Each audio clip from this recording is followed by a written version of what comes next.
morning and Brakade Salah to all our Muslim faithful. Today's holiday, and of course, the rams are being slaughtered. And may God, our prayers that may God answer all our prayers this season. My name is Winifred Gbebo, your host on the program Inside Nigeria. Today is Friday, June 6, 2025. And of course, we on this show today, we are only going to be looking at what the newspapers are saying. And of course, we like to plug up with Nigeria's foremost Friday newspaper, Leadership Friday. Leadership Friday says Tinubu Northern Governors mourn as Professor Jibri Aminu dies at 85. Tinubu Northern Governors mourn as Professor Jibri Aminu dies at 85.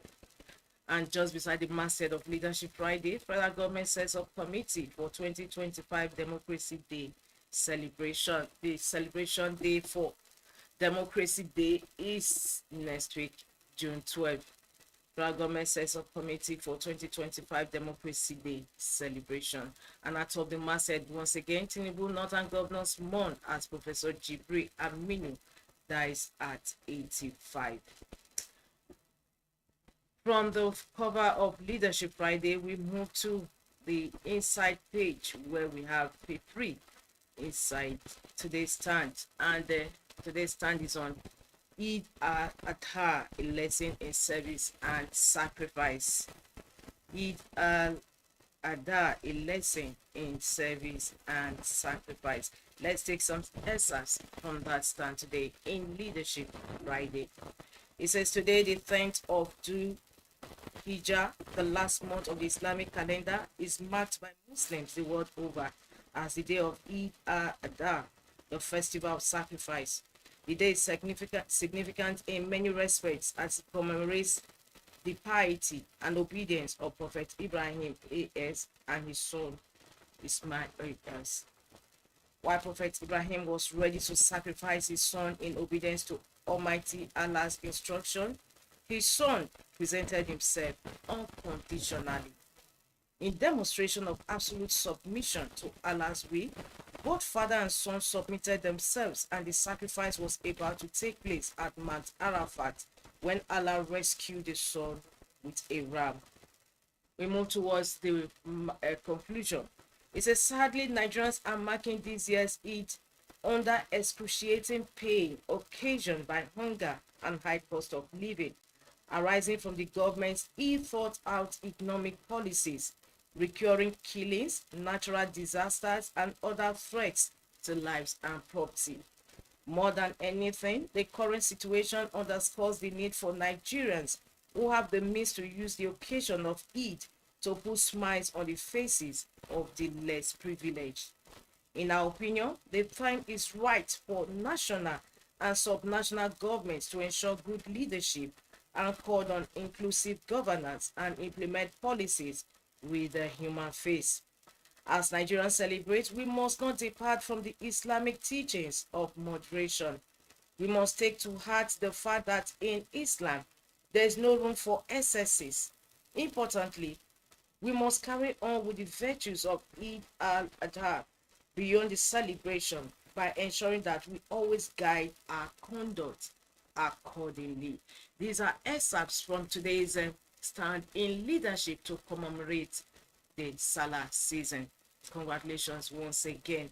From our stand, we move to the back page of the paper where we have conversation with Azu Isiakwene. Like I always say, Azu Isiakwene is the editor-in-chief of Leadership Newspaper Limited.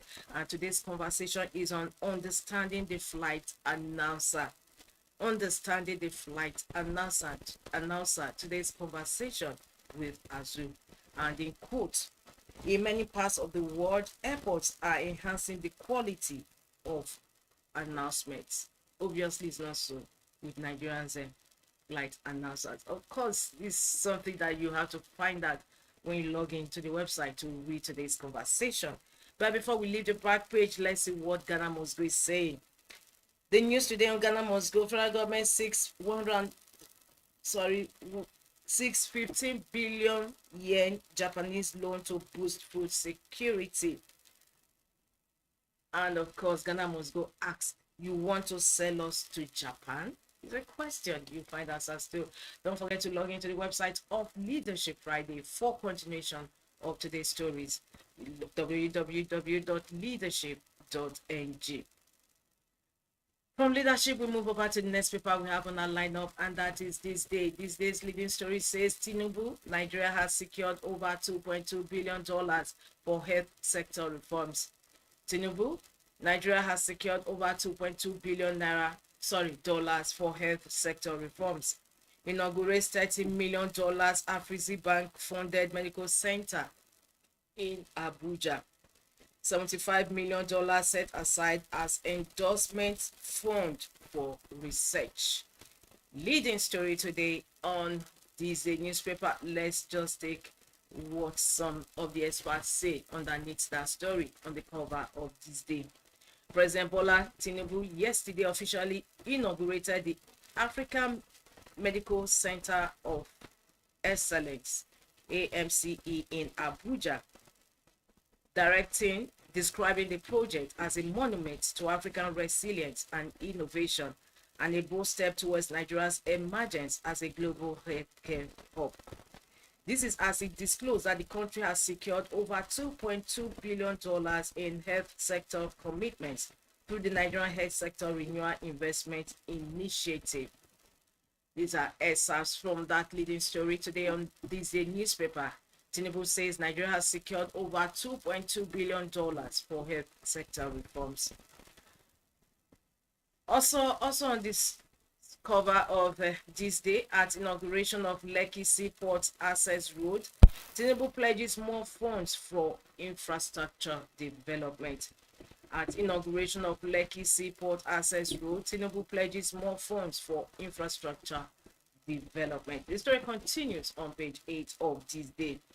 And just beneath the masthead of This Day, in Salah message, President tells Nigerians not to lose hope, says toughest days over. The story continues on page 34 of This Day. In Salah message, President tells Nigerians not to lose hope, says toughest days over. The story is on page 34 of This Day today.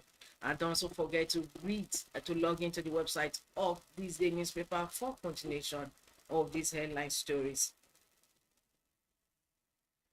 From This Day, we move to the next paper. Let's see the paper we have next on our lineup, and that is Vanguard. Vanguard is still on the development of Mokwa floods in Niger State, and the leading story today. Okay, Mokwa flood victims lament poor food camp conditions. Incidentally, that was yesterday's own.